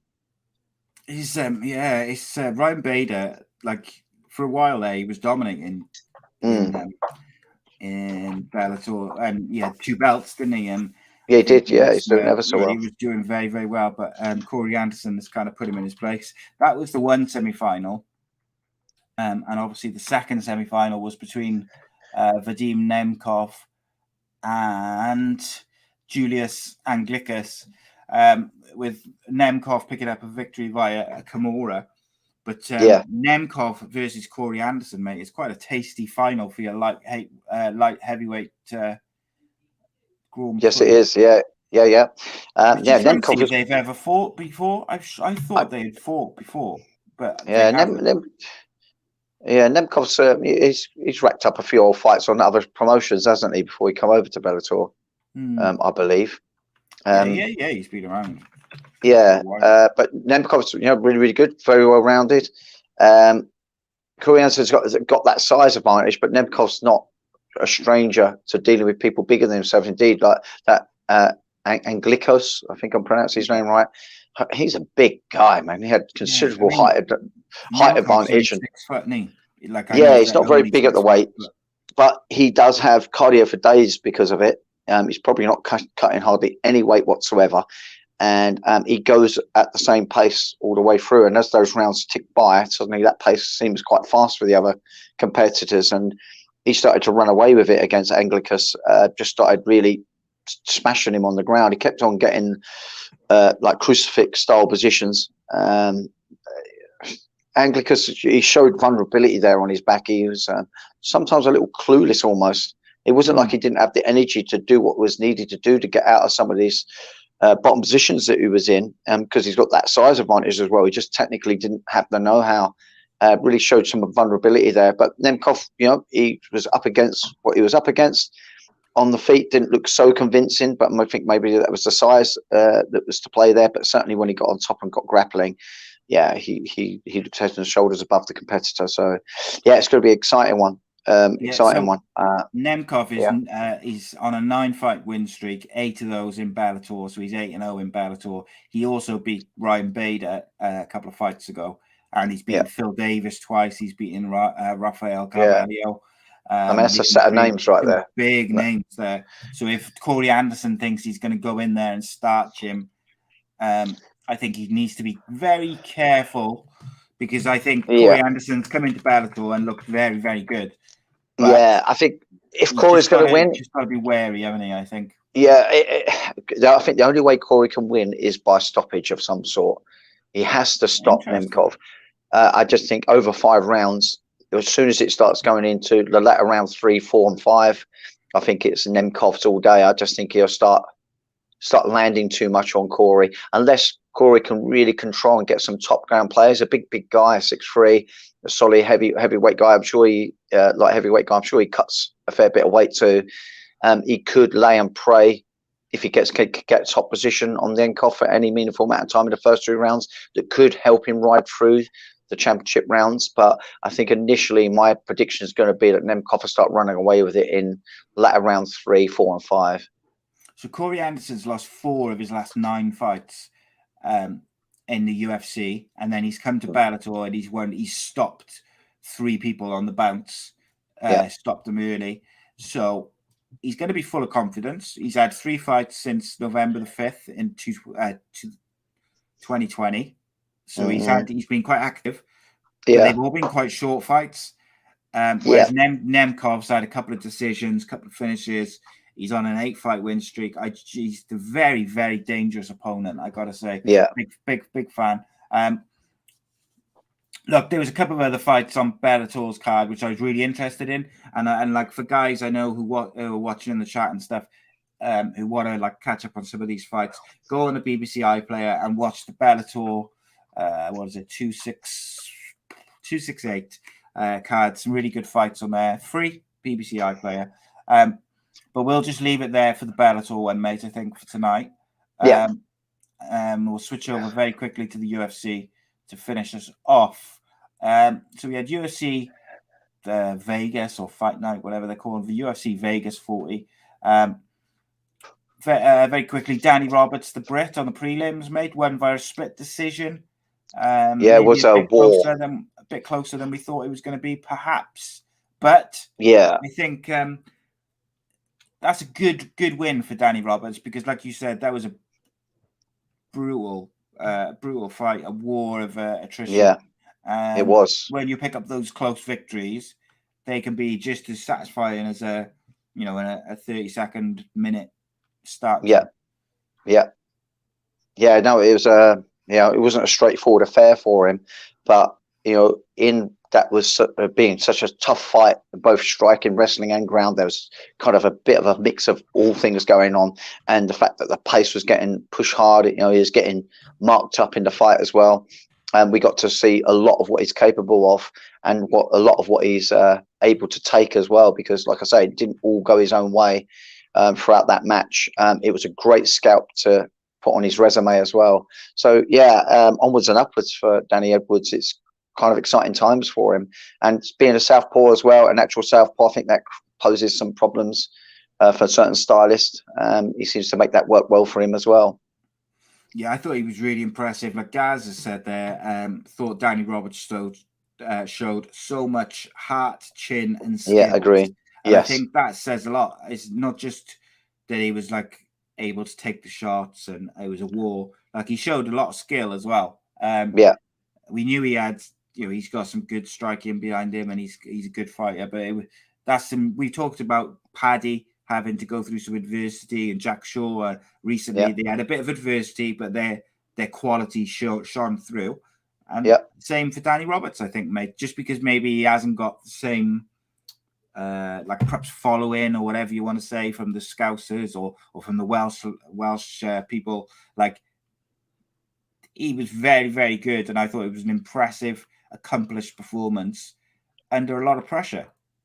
Yeah, absolutely. Yeah, I mean, yeah, he doesn't necessarily come with the same types of personalities, but doesn't mean you're any less of a fighter to do so. You know, he's come in there, and I think performance of that sort of ilk, shout from the rooftops in its own right. You know, he doesn't have to shout about it himself. That performance will be spoken about amongst the other fighters and other competitors, and they know that he's someone that's going to, or already is proving himself to be the real deal and someone to worry about if you're going to be matched up against him. He's going to be pushing you in every range. And even if you hurt him, he's going to look to fight back every time. He ain't going to lay down and just give up. Yeah, there'll be a few fighters in that division who'll be looking at Danny Robertson thinking, I fancy a bit of a bang with him because of the way he goes about his business. So, yeah, it's going to be interesting, my friend. So the main card came about. We had Manon Fiorot versus Mayra Bueno Silva, which went to unanimous decision to Manon Fiorot. I'm a big fan of Manon Fiorot. I think she's such an interesting fighter. There's just something there which when I watch it and I'm just like, wow, there's just something. I can't quite put my finger on what it is yet, mate, but something is something about that I think she might end up being a superstar. Yeah, she's got that kind of style like Wonder Boy, hasn't she? She's got that karate style. Rangy, works in well-timed flurries, and ruthlessly flurrying. I mean, sometimes, you know, receiving shots herself because of her incredible work rate. She was sometimes on the receiving end of punches and kicks as she come in. And she had a very, very nasty looking hematoma on her shin as well. So I think because of that slight side-on stance where they clash shins, she had a nasty one, but it didn't stop her throwing kicks. So she showed some true toughness in there. I just think the whole cardio as well was frustrating Silva. Silva was clearly showing that none of these punches and kicks were bothering her in a way that was ever going to stop her. But it just really just demonstrated the fact that she was frustrated and lost. And I think she was really lost on the fact that she's obviously got a very, very strict formed striking background, which kind of touching on what I was trying to get at really earlier when we was on with Rory Evans, that you know, a lot of the MMA striking now, to cover that extra range, you've got to switch your stances as you come forward. Now, Silva just didn't demonstrate any of that. She was trying to shuffle forward very much in the form that she took, which was left leg forward, right leg back. The only issue with that in a circular shape of an octagon is that you can't cover ground very quickly to get your own shots off. She had to play counter fire. She had to anticipate the entry of Feriot, I think that's how you pronounce her name, but she was coming on with dominant centre line as well with that side kick and made it very, very difficult for Silva to get anything off of her own right. She should have really tried to create more chains of entry if she wanted to stand a chance of getting back at her.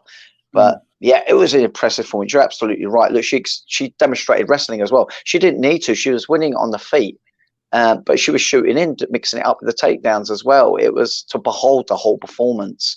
You know, but let's also look at criticisms here. I think as a criticism, sometimes when she was pushing that high work rate, she was getting fatigued to a point, but although recovering very, very quickly and getting back to her work rate ethic.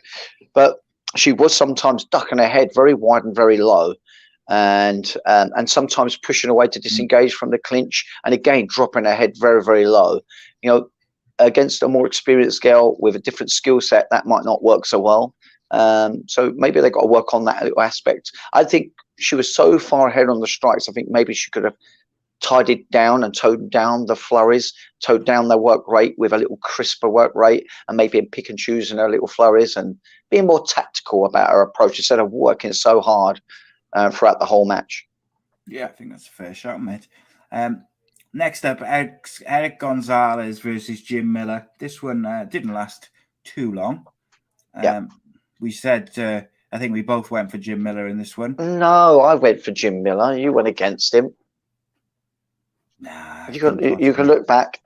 I've been getting them right an awful lot lately, and I noticed we've been quiet on my Yeah, victories on this. Yeah, Jim Miller, man, love this guy to bits. Hell, it's funny because in the and a good number of years ago, I was never really a fan of his, but I've really warmed to his style, warmed to his personality. And 38 years old, and being that he's not even a big lightweight, I just think with his age and where he's at in his fight career, he just chooses not to cut a lot of weight and do the lightweight division. Yeah, he gives away natural size to people, and he's always had really good cardio, and so it must mean that he's living a clean life and really truly living this fighter's lifestyle. And he has intentions of being in there to UFC 300, because that way he would have started on the UFC 100, 200 and 300, and that would be quite some accomplishment, especially in that weight division. As we know, the heavier you go, the more longer you can seem to take your career age-wise. But if anyone can do it, Jim Miller can do it. And not only is he a seasoned, aging competitor, he shows no signs of slowing up. Yes, he's had some recent losses, but he still strings together a fair old few amount of wins too. Very, very dangerous guy. That cross hand of his was just prime. He's a southpaw. That cross left was landing time and time again. Gonzalez wasn't really giving it any respect, and in that second round, it cost him, and it cost him dear. Look, Jim Miller's a real killer. He can strike some. He's definitely a good wrestler, although he did get taken down by Gonzalez. So respect for Gonzalez for that, because Jim Miller's a pretty decent wrestler. He's demonstrated that time and time again in the UFC. But he can also grapple some and submit you. He's truly dangerous wherever it may go. Absolutely, mate. It's interesting, but Andrei Arlovski went to another decision.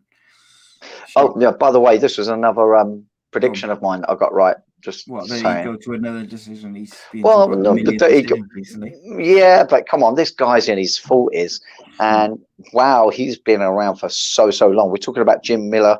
I think that was his 38th fight, 38th appearance in UFC, and I think that's Arlovski's 35th appearance in UFC. I mean, it's truly incredible. But he looks better than ever. And again, to recap on what we was talking about with Rory, about how that MMA in terms of its striking has its individuality as well, separate from K1 and boxing and the wrestling and the jiu-jitsu and so on and so forth. Arlovski really showed evolution and evolutionary change as the sports changed, in that he was switching his stances up. He was light and airy on his feet, whereas before he was very stuck in the mud. He was very taking center of the cage, had a different approach to his MMA, but he absolutely brought the right type of tactics, right type of strategy to beat someone like Carlos Felipe. Because Felipe, man, this guy's a devastating striker, but he stayed elusive, he stayed spacious, he stayed very aware. Did get gassed at one point, but a big guy bouncing around the cage like that for 15 minutes is going to be hard on even the younger athletes. So amazing that Arlovski's doing it, and it's a well-deserved win. Indeed, mate. It's interesting fight nonetheless. I really enjoyed it, and I enjoyed the main event as well. Of Norma Dumont defeated Aspen Ladd via unanimous decision. Aspen Ladd with arguably the bigger name, but the ranked fighter came out on top. Yeah, Aspen Ladd. I was left confused with the first two rounds. The whole fight, I'm always going to be honest on here. I've been a big fan of watching the women fight. They really do throw down, and I've really been enjoying it. But this one was not the way I thought it was going to be, and it was slow paced. It was quite inactive. It got more interesting as time went on. I think the round three and rounds 4 and 5 were much more better than rounds 1, 2, and 3. Ladd just took too long to get going. I think by the time she realised what she could have been doing to put Dumont into some difficulties, it was all too late. She should have been doing this from round 2, but she chose to do it in round 4. I was just bewildered from that. I think maybe she was scared of the 5 rounds. I don't know, but let's not take anything away from Norma Dumont. Really great jab. She demonstrated it very well. She knew she just didn't want to get wrestled, so she had to stay spacious, and she did that to really good effect. I mean, really, the fight for her was about that jab. That's what won it for her, pretty much. But she did some great takedown defense, and she even got takedowns of her own right against Ladd. A great performance by her, but just a disappointing fight to watch. It's not something that I would ever choose to go back and watch again. Yeah, it was kind of one of them, wasn't it? It was all right. Yeah, was not the way I thought it was going to be. Did we not miss a fight as well? Did we? That's all I've got on the main card. Was there not Claim? Was he not on the main card? And Nate Landwehr. Nate Landwehr versus Ludwig Kwang was the main event of the prelims. But we could talk about Anaconda choke in the third round. Yeah. But Anaconda choke, mate. It was, but it was a really good tear up. But that Nate Landwehr, he was on the receiving end a lot of it in the first round. But he's just so gutsy and pushes forward, and he ended up literally just beating the fight out of his opponent. He really did. He just kept pushing forward and exhausted his opponent, and I think he just broke him. I think which is rare to see these days. I mean, these men and women are the ones that make it to this sort of height and this sort of level on UFC. They've got something about them that don't get pushed over easy. And not to say that any of these two fighters were pushed over easy, but I think that was the case here. I think he broke that clean. He broke him. He just had nothing left at the end, and because he got put in a few Anaconda style chokes, didn't he? And he was surviving the first few attempts, but with exhaustion and having that arm and head choke, I think he just didn't have nothing left. Just had nothing left to give. Indeed, mate. It was I one of my favorite submission finishes or submission holds is the Anaconda choke. It looks like quite a complex one. Is it? No, you don't see a it's lot not. Of them, do you? You can see more and more of them. And something I said to my students a few years ago. Of these like different types of chokes over the last probably 2 years, more than that's right. Yeah, I did. Yeah, I said a few years ago to the students, I try to predict what's going to happen. And I said, I think you're going to be seeing a lot more head and arm chokes. And I think this is going to become because of, failed entries for the shoot. And also people are scrambling up from the ground, not only using the fence where they put their back against the fence, but people also getting into a turtle position to scramble to the fence. And in giving that turtle position, you're going to have the attempts at trying to nail that anaconda choke, that head and arm choke, because they have to try and scramble up. They get their hips up, but the head and shoulders is the last thing to come up. And so I'm not surprised that we're seeing an influx of this style of technique. In application, no, it's not overly complicated. I think it's because it could be seen as being complicated because you're sticking a spin and a turn on it, although there are other variants where you don't need to. But anacondas, you sort of like kick through, you do like a gator roll. And so it's a bit like you've got a side kick, and then you can have a reverse side kick where you stick a little spin on it, and then you can have a jumping reverse side kick. Well, the jumping reverse side kick looks complicated because it's more flamboyant in its visual, and it's the same with that submission, really. Like I say, you don't have to do the anaconda choke with a gator roll. You can just bowl them over to do it. In fact, we saw they're both variants in that fight. But it can look complicated for that fact, and it looks quite laced up with the arms, doesn't it? But basically, it's a rear naked choke with the arm in effect, but you're not on the rear. You're in an inverted north-south position. Okay. Yeah. Like it, mate. Right. Yeah. Rob Boyle asked us about Ronda Rousey, my friend. Yeah. So, it's talk to me. Yeah. I mean, obviously she was hugely impactful, but at a time when female MMA was truly still establishing itself, and the women's MMA would have had to have still gone through some kind of evolutionary progression as the men's did. Apart from the men's was done very gradual because nothing had ever been seen like it before. So it was a very, very gradual process, and the rules changed as well as things developed in MMA to make it safer. They took away fence grabbing where you could hold the fence to keep yourself up back in the very, very early cage events. But so the same sort of thing happened really with the female sport. She was very, very exemplary in the judo aspect, and she put that over very, very well in the MMA arena. She was able to, get in close, trip these girls down, throw them down. And clearly she has a lot of armbar repertoire off of those takedowns that she drilled in from all those years of judo. And she was able to apply it very, very well. But I think as the women were coming in and becoming more evolved, she become a whole lot more ineffective, quite simply because when someone's only got one realm to dominate, it doesn't become much of a tactic, much of a strategy of planning with your coaching team to know to avoid it. I think Ronda Rousey would have still been top of the tree for a lot longer had she had a decent striking coach that understood MMA, because they would have added more layers to her game and used the striking to get back into the relevancy of her clinch and takedowns. But she was left really, really lost when she was kept outside. She had Edmund Tavadian doing her coaching.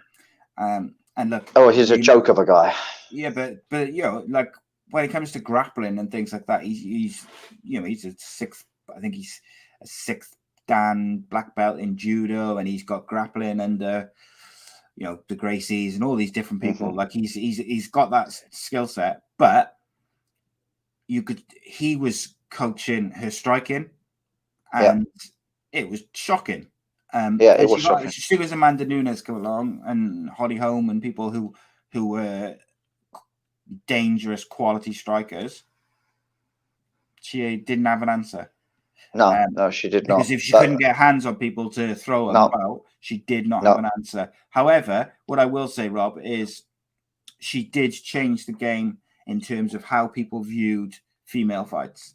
So before she came along, nobody gave a flying F about female fights in terms of the UFC.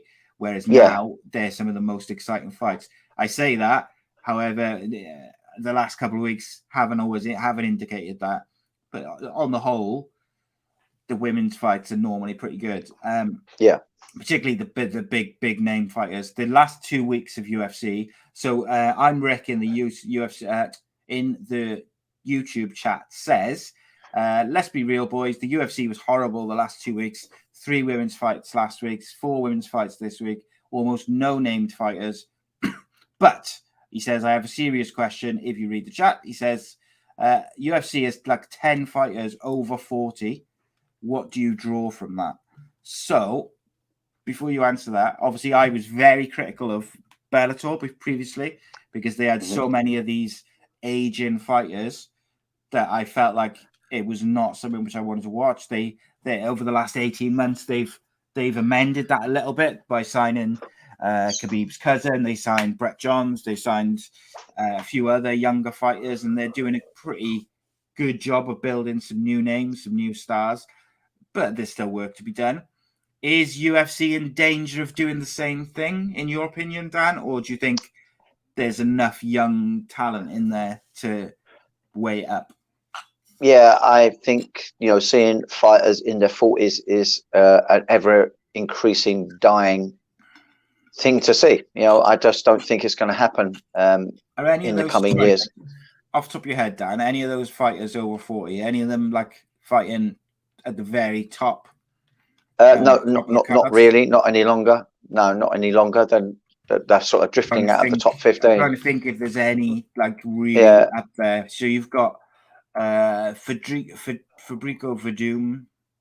Yeah, he's left now, I think, hasn't he? He's not in. Damien Mayer's still there. Romero. Did Romero get released? He's left. He's released. He's and he looked terrible in. He did. He went over to Bellator as well, didn't he? Alexei Olyunek. So a lot of them are the kind of heavier weight classes. Yeah, naturally. Again, we touched on that, didn't we, earlier? It's definitely the heavier weights that have that age. I think the youngest sort of like lighter weight guy was, crikey, again, being names, the wrestling dude, fought a bantamweight. I can't think of his name. I'm terrible, but I think he turned 40 and fought once in his 40s, but he may well fight again. I can't think of his bloody name. That was going to bug the hell out of me. He fought Jesse Aldo, and Aldo absolutely wrecked his legs. It was the last time we saw Jesse Aldo really attack the legs. Crikey. The name has really gone from him. But he's turned 40. Some of the viewers, they'll be knowing who I'm trying to go on about. He used to have long hair, but cut it short. He had a bit of rivalry, but never fought him. He had rivalry with Conor McGregor during the fighter series and stuff like that. Now you got me going. It's so annoying, isn't it? We can't. The oldest active fighter in the UFC is Alexei Oleinik, who's 43. Then you got Damian Myers, 42. Yeah, these aren't guys who are like, they're almost like gateway guys who they give to the sort of up and coming guys to break into the rankings. Look, I think it only becomes a problem if they stop signing young up and coming fighters. And like, even if you just look at it from a European perspective, some of the names we've been talking about this evening, Paddy Pimble, Jack Shaw, all these guys, Jake Hadley's just signed for the Contender Series, Arnold Allen, Corey McKenna, Modestus. There's all these different fighters, different weights, the Tom Aspinall in the heavyweight division, Leon Edwards. You've got all these guys who are like in peak age or younger. So, and they will assign similar talents from different parts of the world as well. Of course they will. But I just think that age thing, like my problem with Bellator, for instance, was that they were focusing on guys, and you are talking a few years ago, but they were focusing heavily on guys like Rampage and all these different guys. Like, it was almost like these freak show fights that you're seeing now in boxing. And I wanted Bellator to be a genuine contender to UFC. And to do that, you have to build new stars. And I do feel like UFC is doing a pretty good job of building some new stars now. I think maybe a year or two, maybe a year, 18 months ago, the UFC was maybe struggling a little bit to build new big names because Cormier left. McGregor was like not really fighting. John Jones, will we ever see him fight again? Who knows? Probably not, in my opinion. All these guys were kind of coming, and these, GOAT level guys were coming to the end of their careers, which meant that it did feel like they weren't building up these new names. But I think there's like a massive amount of talent in the UFC now, young guys. Even though I count Johnny Walker in there. Johnny Walker's so young, like in terms of his UFC career. Yes, he's had a couple of losses, but he's an exciting guy who gets people watching. I think he's 29. That's like peak age for a fighter. Chase training with John Kavanagh now as well, isn't he? And I think he lost. I know he lost to Thiago Santos for a decision, but I think he's making the kind of right moves. But I count him as a name. I know he's 29, but I count him as someone who could be a big name if he does the right things for a few years. The list is endless, mate. But I don't believe I don't like seeing 40-year-olds, 43-year-olds fighting. I got to be honest. We said this a few weeks ago. I think it's dangerous. I understand why they're still there, but do I want to see it? Probably not. Leave it to them. No. I mean, there are oddities anyway. That's why I say hats off to Orlovsky. You can see physically he keeps himself in really, really good nick, and he does still notch up some wins. And even the losses that he had in recent times have been really, really close fights. He has been knocked down a few times, but I think as long as they are performing one, it doesn't look like they're going to be pushing themselves to a lifelong injury or lifelong issues through staying in the fight game too long. I think all the power to them, but it is going to be something that I think we're going to see less and less and less of, because the pool and the talent and the how young they are when they're coming up through now is of such that people in their 40s just will not be able to compete. I just think the last weight divisions that you're going to see where that older age get pushed out is the light heavyweight and heavyweight division. And as for some UFCs not being as good as others, well, that's going to happen as well. Sometimes that's a case of just sometimes certain fighters stylistically, just don't match up well, and it can happen. But I think largely we've been very, very much treated to amazing spectacles with UFC. I'd say those especially bad UFCs are very rare. The COVID era has been phenomenal, mate, isn't it? Yeah. I want to very quickly touch on a couple of things. Leon Edwards versus Jorge Masvidal has been announced for the 12th of December. So we followed up Leon Edwards versus Nate Diaz with Leon Edwards versus Jorge Masvidal. Are you excited by that fight? I'm excited by it, but I just feel absolutely gutted for him that he's not getting title shots. It's unreal, mate. And he's gone. It is absolutely unreal. I might be wrong, but I think he's gone down one in the rankings as well. It's just absolutely nuts. He was second, but he's now third. I would love to be able to get him on. Some of my students do go up and train with a wrestling guy that he trains with. Get him. I would love to, even if it's just for 15 minutes, just to put to him how he's feeling about it. He might be totally, I don't want to say clueless, but he might be totally, not seeing our point of view and happy just to take these fights and happy just to be there on that world stage. I don't know. But surely he must feel like, hey, what's going on? There's a bit of favoritism going on, because that's certainly what it feels like to me. I wouldn't mind if he was a boring fighter, but he's not. Yeah, He's not only great technically, physically, he presents himself very, very well, but, he brings a good fight to the table every time too. But hey, that said, look, let's concentrate on what it is and what a great fight that is. It's going to be a great tear up. But my money is on our man every time for that one. Yes, indeed, mate. And next week, Rick, you mentioned the fights haven't been as good the last couple of weeks. Next week, we have Paulo Costa versus Marvin Vettori in a main event.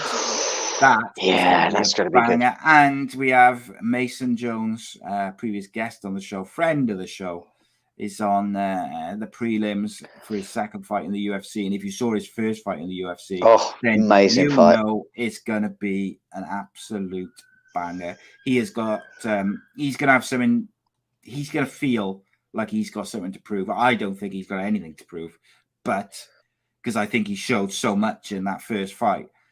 Even though he lost the decision. But he's fighting Alan Patrick, who I think, is an experienced fighter. So that's going to be really interesting. But Mason's an animal, mate. So it's going to be interesting to see how the Welshman gets on. Yeah. Do you think he wins? What's your prediction for the fight? Yeah, I think he will. I think he'll win. Yeah, I think he'll just edge it each round. I think he's proactive capabilities. I think probably if anyone's going to stop it, he will stop it. I think he's got the capabilities to stop it. But I think if this guy's done any research on what Mason Jones is all about, he will not be wanting to pocket fight with him. No. And I think he's going to get chased around a little bit. I think he could Mason, get. I think Mason's going to pour it on, and he's going to be looking for the finish. And I think it's going to be very difficult for this guy to. I think it'll be very difficult for Patrick to survive 3 rounds because Mason's stamina, as it is, he will be non-stop for 3 rounds, just going forward and pouring it on. And there's not many fighters who can survive that. We saw what it was like when he went up a weight in Cage Warriors. People can't live with him. And that's what was so impressive about his debut match, in fact, was that his opponent was able to, and him, they just beat the crap out of each other for 3 rounds, basically. It was unreal. But yeah, it's good. And it's, they battered each other. They were bruised. It was an incredible fight. I'm trying to find it. It was Davis, wasn't it? I can't figure his first name. But yeah, I mean, physically, that guy's an absolute specimen as well, isn't he? Athletic. Yes. Yeah, I still say Mason Jones edged that for me. He just showed us he wanted it more in that fight. He began to break Davis, as far as I was concerned. Yeah, yes, indeed, mate. It's just, I think a 5-rounder probably would have gone the other way, but such as 3 rounds and all that stuff. But between that and the main event next week, mate, really, really looking forward to that. And I think we'll get some news on a few other fighters over the next couple of weeks as well, coming up to Christmas. So it's going to be looking good. So keep an eye out. Stick with us. We'll be back next Sunday at 8 o'clock with another guest from the combat sports world, as well as talking those fights that we just mentioned. Mm-hmm. And yeah, got lots and lots of stuff coming up. I've got an interview with Gary Tunin and an interview with Fan Lee, the one championship featherweight champion, and his contender for their December bout. I got an interview with each of those coming very soon, so look out for those. And I'll be back tomorrow with me, myself, and I. So do check that out, 7:30 Monday. And of course, check out the audio version of tonight's fight show later on or tomorrow morning. And the audio version of Rodri Giggs on football every Friday at 7:30 p.m. is live, and really people are loving that. It's been picking up a lot of chatter and steam. Rodri and his brutal honesty is phenomenal to see. It's got to be said. Very enjoyable stuff. Danny Batten, as ever, it's been a pleasure, my friend. Yes, and listeners, yeah, thanks again. Oh yes. Cheers, guys. Just, don't forget to subscribe and take care. Enjoy yourselves, and make sure you join me tomorrow for me, myself, and I, because I'm not going to be a happy bunny. I'm not happy bunny this evening anyway. Luckily, Danny and Rory have cheered me up a little bit. But I'll leave you with a clip with one championship heavyweight champion, Arjan Bula, to play you out. Guten Tag.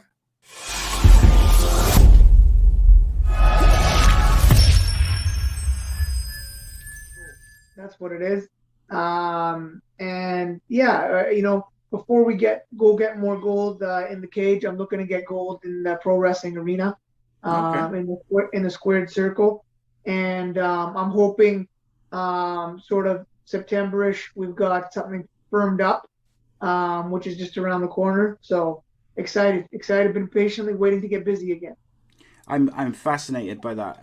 With you mentioned wrestling there. I do a variety of series and podcasts, and wrestling is one of them.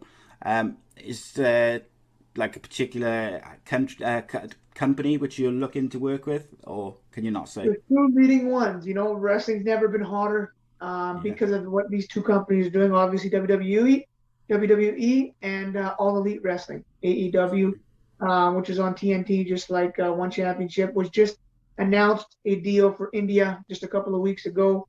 Obviously, the WWE's got a long, storied history.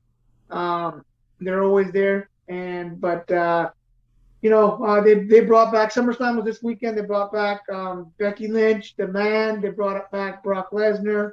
And on the flip side, he had CM Punk come back for AEW. So things have never been hotter. I see. I could switch now and just talk wrestling with you for the next 10 minutes. Me too. Brilliant.